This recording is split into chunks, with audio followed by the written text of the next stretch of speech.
Николай Рубцов. В осеннем лесу. Доволен я буквально всем.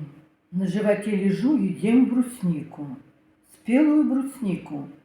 Пугаю ящериц на пне, потом валяюсь на спине, внимая жалобному крику болотной птицы. Надо мной, между березой и сосной, своей печали бесконечной, плывут, как мысли, облака. Внизу волнуется река, как чувство радости беспечное. Я так люблю осенний лес, над ним сияние небес, что я хотел бы превратиться или в багряный тихий лист, или в дождевой веселый свист.